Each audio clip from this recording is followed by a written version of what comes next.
Now, welcome back to Insightful Endeavors. Yeah, my name is Ian David, and here our goal is always on growth, health, and wealth.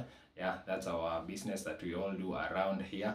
Trying to get ourselves more insights on how we can get to tackle these three areas or three key areas that greatly affect our course in life and how we get to do as we continually try to make our lives better each and every day. So today we have an very exciting topic that I hope that will also be exciting to you and will help us as we continue to build our financial journey towards financial freedom. And so if you are new to this channel, kindly consider subscribing, liking this video, sharing it with your loved ones, and also leaving a comment down there below. Maybe it could be a suggestion on a video that we could do in the future, maybe, or even a question that you would like us to get to answer you anytime.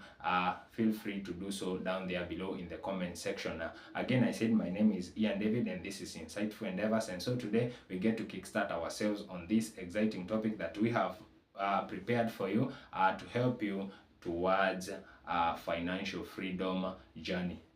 So today we have prepared something amazing that is on how you can get to spend or put in use your $1 and with it you get to build yourself towards financial freedom. It's an exciting one on how you can get to use even as little as $1, and with this you could find that you can even build a fortune out of it. Remember, with money, it's not the amount that counts, rather it's the habits that you incorporate around your businesses that help you to continually build your journey towards financial freedom. Someone once said that if you took all the money in the world and equally divided it to everyone, then after some time you can be sure that the money will still go back to the same people that it came from, simply because it's not what you get, it's who you become that actually matters. So today if you receive $1 million, you would better get yourself the necessary skills and the necessary habits that contribute to making one a millionaire, so that you can continually retain that amount of money, or that 1 million that you receive. So today you get to look at some of the habits and the disciplines that you could get to incorporate around with your money, with your income, and get yourself not just a living but also earn yourself a fortune. And so today, as I said earlier, we are going to look on how you can put into use $1 as little as it is, or as little as it sounds. And so the first way that you could get to use this $1 is by you channeling 70% of this $1 towards your expenses. So what are expenses? Expenses is something like maybe paying your bills. This is maybe your water bill, electricity bill, maybe paying for your rent, and any other sort of a bill that you could think of. You channel 70% or 70 cents of this $1 towards paying your bills, or paying or getting to sort out your expenses. As little as it sounds, it's, remember, we have said that it's not the amount that counts, but rather it's the habits or the discipline that counts. Because you find if maybe you are earning something higher than this amount, of course I believe that we are way far earning more than this.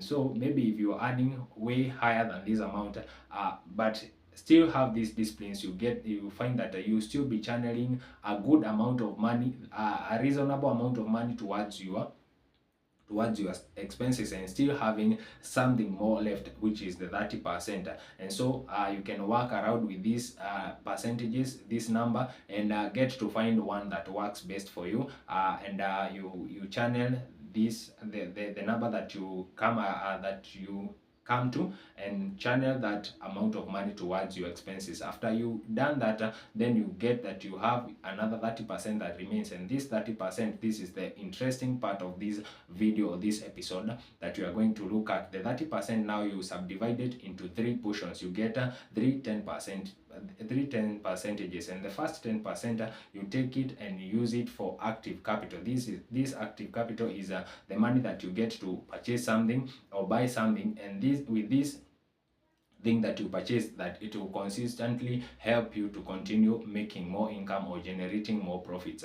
Maybe this could be, maybe you bought maybe something, and you get to sell that thing, and then from that thing you generate some income. And maybe an example, we take an example or a case example of a fella known as John. John he is a teenager or a young boy of 12 years of age. He gets himself this $1, goes and purchases a bar of soap, and after he purchases the bar of soap, then he goes and channels 70% to expenses, where he could maybe purchase an apple and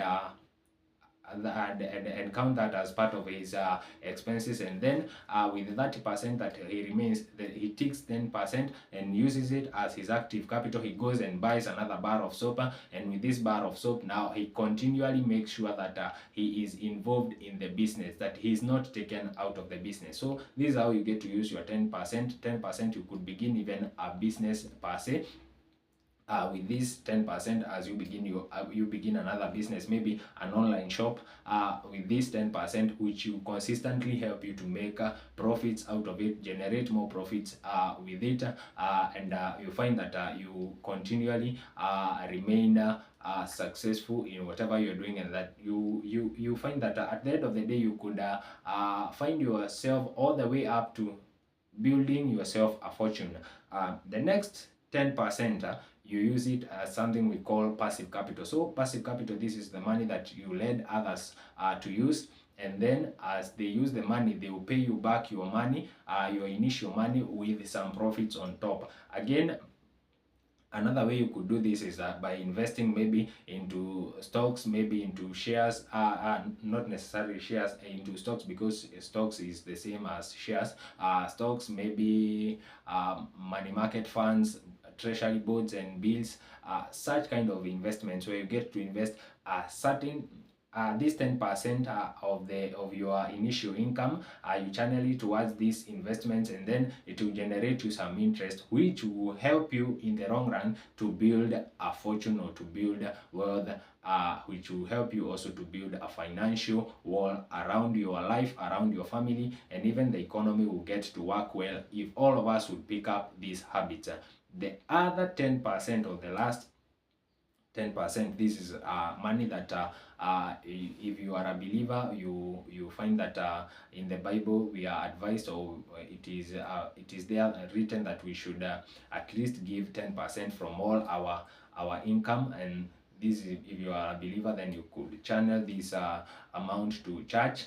Again, another way you could get to use this 10% is through charitable events, helping the less fortunate with this money. Let your money also be a way of you passing or showing your compassion, or the way you feel about the people around you. So that's how you get to use your $1 and spend it wisely, that in the long run it can help you to build a fortune.